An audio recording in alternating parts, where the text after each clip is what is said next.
Hello everyone. आज हम पढ़ेंगे BOD and COD.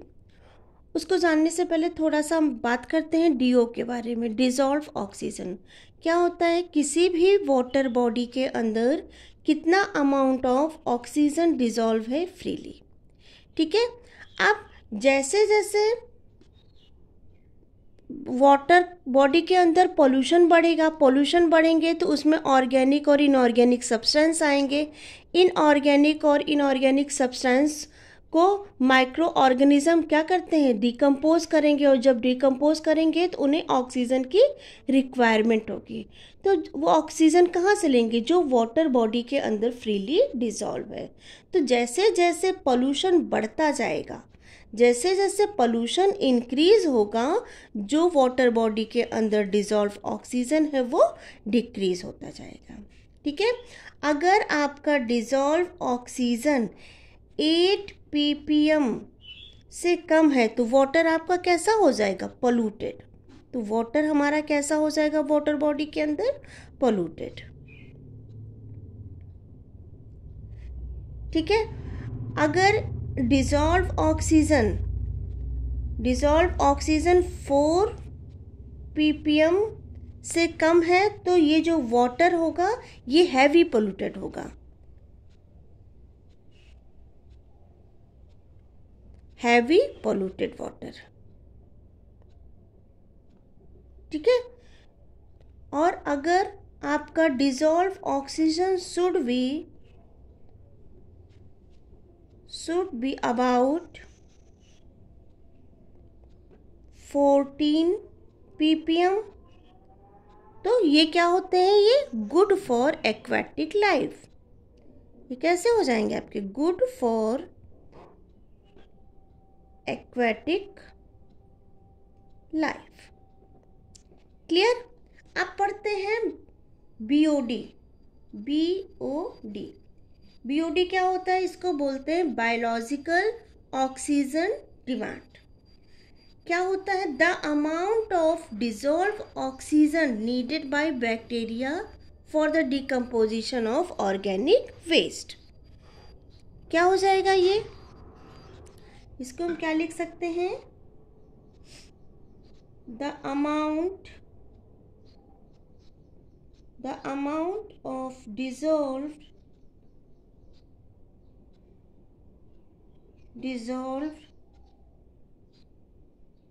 oxygen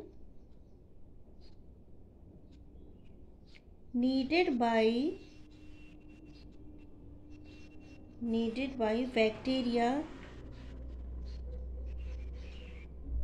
bacteria for the decomposition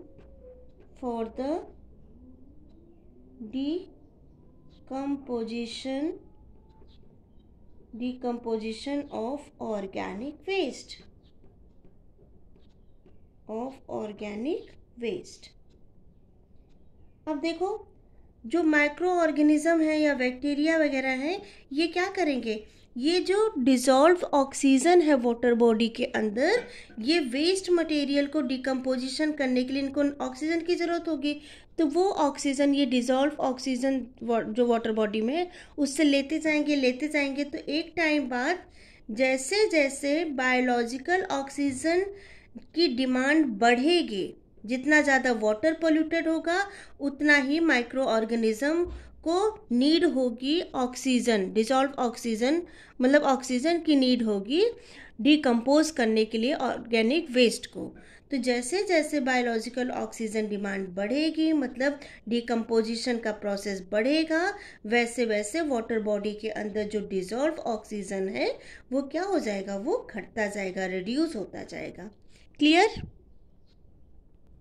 अब बात करते हैं केमिकल ऑक्सीजन डिमांड, जिसको हम बोलते हैं COD। ठीक है।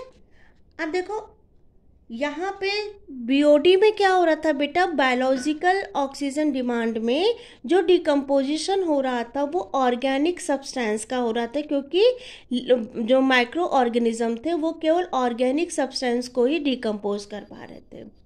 ठीक। तो इनऑर्गेनिक सब्सटेंस के डिकम्पोजिशन के लिए क्या किया गया, केमिकल्स यूज़ किए गए। तो हम क्या बोल सकते हैं, ऑर्गेनिक के साथ साथ जो केमिकल है उसको डिकम्पोज करने के लिए जो ऑक्सीजन की डिमांड होती है वो हमारी क्या कहलाती है, COD। ये जो COD होती है ये लैब में टेस्ट किया जाता है। ठीक है, लैब में क्या किया जाता है, वाटर सैंपल लिया जाता है, वाटर सैंपल लिया जाता है और इस वाटर सैंपल को मेज़र किया जाता है। इसको हम क्या कर सकते हैं, मेज़र क्या मतलब टेस्ट करते हैं, टेस्ट करेंगे और पता लगाएंगे कि उसमें कितनी ऑक्सीजन डिज़ोल्व है। तो हम क्या लिख सकते हैं, chemical oxygen demand, chemical oxygen demand is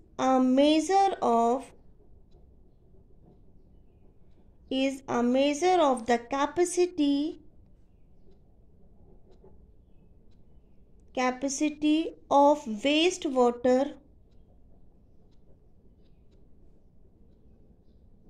wastewater to consume oxygen during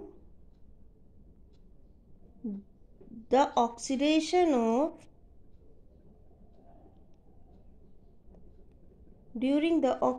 of organic and inorganic substance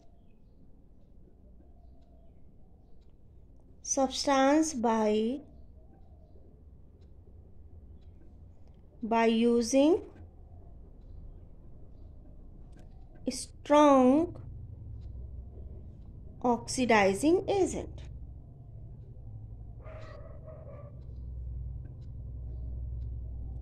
ठीक है, BOD में माइक्रो ऑर्गेनिज्म क्या कर रहे थे, डिकम्पोज कर रहे थे ऑर्गेनिक सब्सटेंस को, उसके लिए वो डिज़ोल्व ऑक्सीजन को यूज़ करते जा रहे थे। मैंने बताया जैसे जैसे BOD मतलब बायोलॉजिकल ऑक्सीजन की डिमांड बढ़ेगी वैसे वैसे डिज़ोल्व ऑक्सीजन आपका क्या हो जाएगा, वाटर बॉडी से कम होता जाएगा, रिड्यूस होता जाएगा। COD में मैंने बताया कि ये एक केमिकल प्रोसेस होता है जिसको लैब के अंदर किया जाता है। इसमें ऑर्गेनिक और इनऑर्गेनिक दोनों सब्सटेंस का क्या हो जाता है, दोनों ही सब्सटेंस का ऑक्सीडेशन कराया जाता है। ठीक है, और ये ऑक्सीडेशन आपका स्ट्रॉन्ग ऑक्सीडाइजिंग एजेंट के प्रेजेंस में कराया जाता है। होता क्या है strong oxidising agent, K2Cr2O7 potassium dichromate को जब हम एसिडिफाई करते हैं सल्फ्यूरिक एसिड के साथ, तो ये आपका पोटेशियम सल्फेट प्लस में क्रोमियम सल्फेट प्लस में वाटर और यहाँ पे आपका नेसेंट ऑक्सीजन मिलता है। ये जो स्ट्रॉन्ग ऑक्सीडाइजिंग एजेंट होता है ये हमें नेसेंट ऑक्सीजन देता है और यही ऑक्सीजन क्या करता है, वाटर बॉडी के अंदर जो इनऑर्गेनिक और ऑर्गेनिक वेस्ट पड़े हैं उनको क्या कर देता है, उनको ऑक्सीडाइज कर देता है। प्रोसेस कैसे होता है बेटा, अगर हम इसके प्रोसेस की बात करें, प्रोसेस में क्या होता है, सबसे पहले हम ये जो K2Cr2O7 है इसका सोल्यूशन बनाते हैं। जस्ट इमेजिन हमने क्या किया, K2Cr2O7 इसका हमने सोल्यूशन बनाया। ठीक है, मान लो इसको सपोज हमने लिया 6.13 ग्राम K2Cr2O7 हमने लिया। ठीक, किसमें, 1 लीटर वाटर में इसको क्या कर दिया, डिज़ोल्व करते हैं। ठीक है, हमने यहाँ पे एक बीकर लिया है, उसमें क्या किया है, 6.13 ग्राम क्या डाल दिया, K2Cr2O7 और इसको 1 लीटर पानी में क्या कर दिया, डिज़ोल्व कर दिया। 1 लीटर वाटर में इसको क्या करके डिज़ोल्व करके हमने एक सोल्यूशन बना लिया, किसका, K2Cr2O7 का। उसके बाद हम क्या करते हैं, फिर सिल्वर सल्फेट का सोल्यूशन बनाते हैं, Ag2SO4 सिल्वर सल्फेट का सोल्यूशन बनाते हैं। इसमें क्या करते हैं,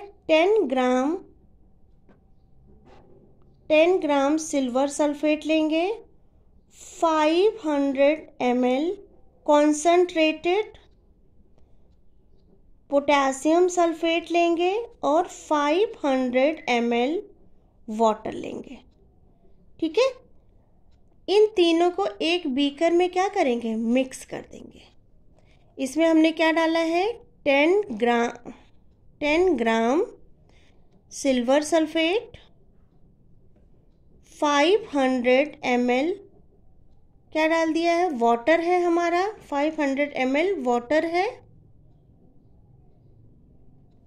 और 500 ml हमने इसमें क्या डाल दिया है, पोटेशियम सल्फेट। ठीक है, और इन तीनों को हमने क्या कर दिया, मिक्स कर दिया। मिक्स करके अब इसको हमने 1 लीटर में डिज़ोल्व कर दिया। ये तीनों हमने मिक्स करने के बाद सॉल्यूशन को मेकअप कर लिया और बना लिया 1 लीटर। इसको भी हमने 1 लीटर के अप्रॉक्स कर लिया। ठीक है, अब नेक्स्ट जो सॉल्यूशन बनाएंगे वो हम बनाएंगे मर्करी सल्फेट का। इसमें क्या करते हैं, 0.1 ग्राम सल्फ्यूरिक एसिड लेंगे, ठीक है, और 5 ml हम क्या ले लेंगे, कॉन्सनट्रेटेड सल्फ्यूरिक एसिड।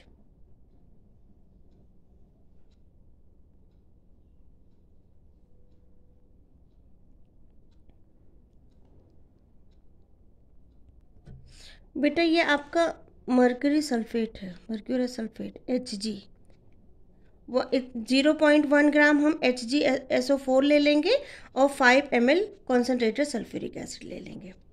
ठीक है, अब हम क्या करेंगे, अब हम फेरस अमोनियम सल्फेट FAS बोलते हैं इसको, इसका नाम होता है फेरस अमोनियम सल्फेट का क्या बना लेंगे, स्टैंडर्ड सॉल्यूशन बना लेंगे। स्टैंडर्ड सॉल्यूशन बना लेंगे। ठीक है, फिर इस अमोनियम सल्फेट का जो फॉर्मूला होता है ये आपका होता है FeSO4 NH4 का होल ट्वाइस SO4 6H2O। ठीक है, इसका स्टैंडर्ड सॉल्यूशन लेंगे। अब इसको हम क्या करेंगे, हमने 9.8 ग्राम क्या ले लिया, फेरस अमोनियम सल्फेट लिया, उसको हमने 100 ml डिस्टिल वाटर में क्या कर लिया है, जो हमारा एकदम साफ पानी है, डिस्टिल वाटर में मिक्स कर लिया। और मिक्स करने के बाद हम इसमें क्या डाल रहे हैं, 20 ml कॉन्सनट्रेटेड क्या डाल दे रहे हैं, H2SO4। ठीक, और इन सभी को एक बीकर में मिक्स कर लेंगे। क्या क्या मिक्स किया हमने, 100 ml डिस्टिल वाटर, ठीक, 20 ml सल्फ्यूरिक एसिड और 9.8 ग्राम हमने फेरस अमोनियम सल्फेट ले लिया है और इन सबको मिक्स कर दिया, किसके अंदर, वाटर के अंदर। वाटर के अंदर हमने क्या कर दिया, इन सभी को मिक्स कर दिया। क्लियर यहाँ तक? यहाँ हमने फेरस अमोनियम सल्फेट को क्या बोला था, स्टैंडर्ड सॉल्यूशन। स्टैंडर्ड सॉल्यूशन क्या होता है, एक ऐसा सॉल्यूशन जिसकी हमें नॉर्मेलिटी पता हो, उस सॉल्यूशन को हम बोलते हैं स्टैंडर्ड सॉल्यूशन। ठीक है, अब नॉर्मेलिटी क्या होती है आपकी, जो नॉर्मेलिटी का फॉर्मूला होता है वो होता है weight upon equivalent weight into में वॉल्यूम। ठीक है, जिसका हमें लेना है वॉल्यूम, ये होती है हमारी नॉर्मेलिटी। यहाँ हमने किसका सॉल्यूशन बनाया, पोटेशियम डाइक्रोमेट का सॉल्यूशन बनाया, सिल्वर सल्फेट का सॉल्यूशन बनाया और HgSO4 का सॉल्यूशन बनाया, मर्करी सल्फेट का सॉल्यूशन बनाया और फेरस अमोनियम सल्फेट का स्टैंडर्ड सोल्यूशन लिया। ठीक, अब इसका एक फॉर्मूला होता है जिससे हम COD निकालते हैं। कैलकुलेशन अगर हम देखें, फॉर्मूला क्या होता है, फॉर्मूला होता है आपका COD। कैसे कैलकुलेट करेंगे, V, ये आपका क्या हो जाएगा, ब्लैंक, मतलब पहले हम वाटर का करेंगे जिसमें पोल्यूशन नहीं है, ठीक है, जो वाटर हमारा पोल्यूटेड नहीं है। फिर इसके बाद वॉल्यूम ऑफ सैंपल, जो हमारा पोल्यूटेड वाटर है उसका वॉल्यूम लेंगे, ठीक, इनटू में normality of ferrous ammonium sulphate. जो फेरस अमोनियम सल्फेट की नॉर्मेलिटी होती है वो होती है आपकी 0.025, ठीक। Normality of ferrous ammonium sulphate into में 8 इनटू में 1000 divided by volume of sample in ml। Volume of sample in ml,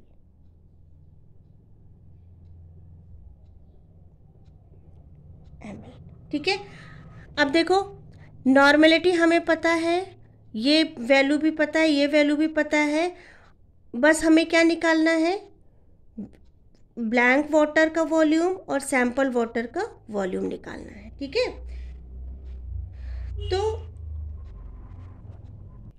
तो इसको हम टाइट्रेट करते हैं। अब टाइट्रेशन के लिए सबसे पहले क्या करेंगे, हाँ देखो, हमने कितने वो बनाए थे सॉल्यूशन, हमने एक बीकर में क्या लिया था, K2Cr2O7 लिया था। सॉल्यूशन हमने दूसरे बीकर में बनाया था,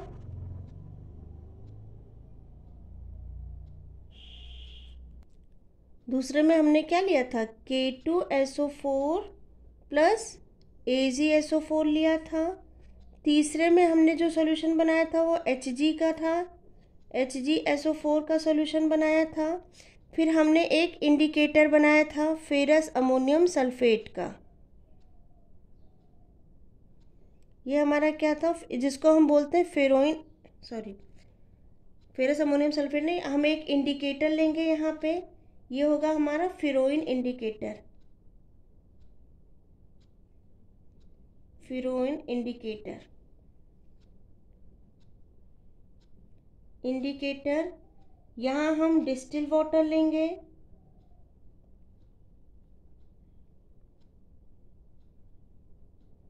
डिस्टिल्ड वाटर,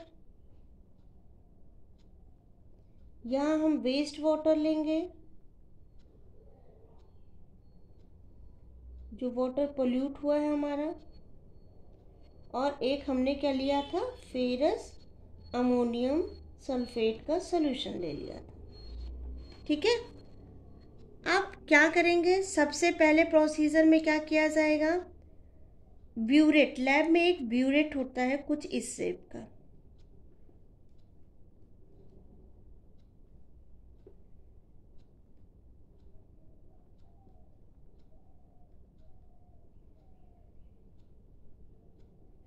ठीक है, यहाँ पे ये रीडिंग लिखी होती है। इस ब्यूरेट में हम क्या भर लेते हैं, फेरस अमोनियम सल्फेट, ठीक है। और यहाँ और एक हम क्या ले लेते हैं, कोनिकल फ्लास्क। कोनिकल फ्लास्क का शेप कुछ ऐसे होता है,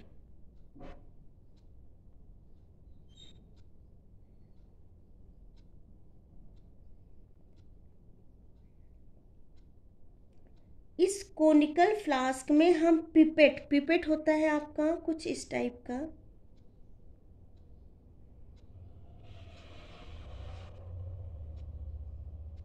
इस पिपेट से हम 10 ml क्या करते हैं, 10 ml डिस्टिल वाटर ले लेंगे,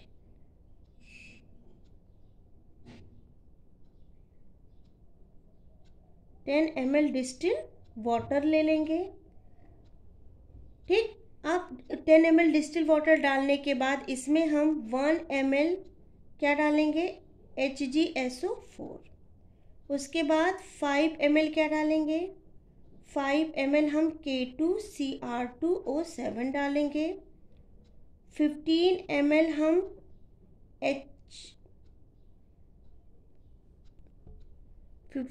हम क्या डालेंगे, H2SO4। अब इस कॉनिकल फ्लास्क में इतना ये सोल्यूशन मिक्स करने के बाद इसको हम डाइजेस्टर में रखते हैं। डाइजेस्टर एक माइक्रोवेव की डाइजेस्टर एक इंस्ट्रूमेंट होता है जिसके अंदर हम डाइजेस्ट कराते हैं। ठीक है, इस कॉनिकल फ्लास्क को हम डाइजेस्टर में रख देंगे। उसका टेम्परेचर रखेंगे 140 से 150 डिग्री सेल्सियस। और कितने आवर्स के लिए रखेंगे, 2 आवर्स के लिए। 2 आवर्स के लिए इसको हम डाइजेस्टर में रख देंगे। जब ये कूल हो जाएगा, ये सोल्यूशन पहले गर्म होता है, गर्म होने के बाद डाइजेस्ट होगा, डाइजेस्ट होने के बाद जब ये सोल्यूशन कूल होगा, ठीक है, कूल करेंगे। कूल करने के बाद हम इसमें 25 ml वाटर डाल देंगे। ठीक है, डिस्टिल वाटर ही यूज़ होगा। और कितना, 2 से 5 ड्रॉप इसमें क्या डाल देंगे, इंडिकेटर।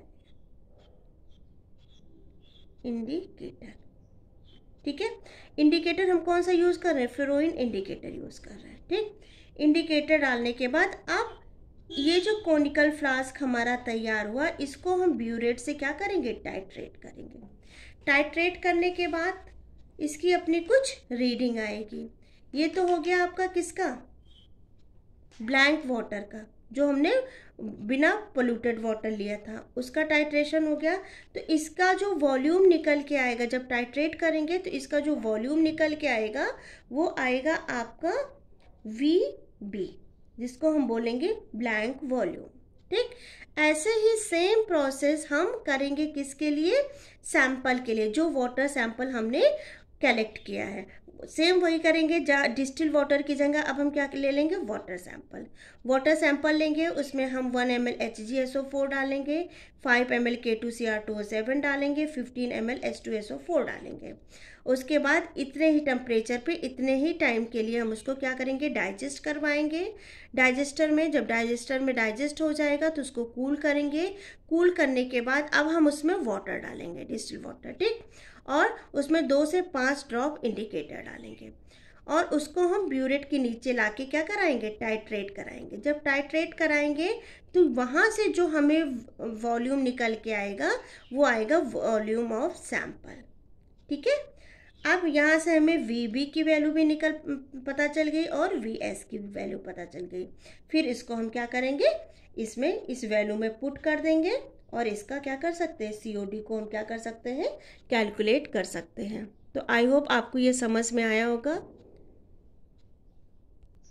कोई दिक्कत होगी स्टूडेंट तो आप मुझसे पूछ लीजिएगा। ठीक है, ये टाइट्रेशन लैब में नहीं कराना है, बस आप इसको समझ लो। COD जो होता है आपका, केमिकल ऑक्सीजन डिमांड, इसमें क्या करते हैं, हम ऑक्सीडाइज करा देते हैं जो हमारे ऑर्गेनिक और इनऑर्गेनिक वेस्ट होते हैं। और इनको ऑक्सीडाइज कौन कराता है, स्ट्रॉन्ग ऑक्सीडाइजिंग एजेंट। ये हमें क्या देता है, नेसेंट ऑक्सीजन देता है। ये नेसेंट ऑक्सीजन क्या करता है, ऑक्सीडाइज कर देता है। अब इसके लिए प्रोसेस होता है, वो हमने आपको बताया है कि हमने सोल्यूशन बनाया था, K2Cr2 का बनाया था, सिल्वर सल्फेट और पोटेशियम सल्फेट का बनाया था, मरकरी सल्फेट का बनाया था। इन तीनों को हमने क्या किया था, एक बार वाटर के साथ मिक्स किया, ठीक है, और फ्लोरीन इंडिकेटर डाला और उसको टाइट्रेट किया तो हमें ब्लैंक वाटर का वॉल्यूम निकल के आया। एक बार हमने सैंपल वाटर को लिया और इन सबको मिक्स किया और उसको FAS सॉल्यूशन से क्या किया, टाइट्रेट किया, तो हमें एक बार सैंपल वाटर का वॉल्यूम निकल आया। और उन दोनों को हम यहाँ पुट कर देंगे और COD को क्या कर सकते हैं, कैलकुलेट कर सकते हैं। Okay, thank you.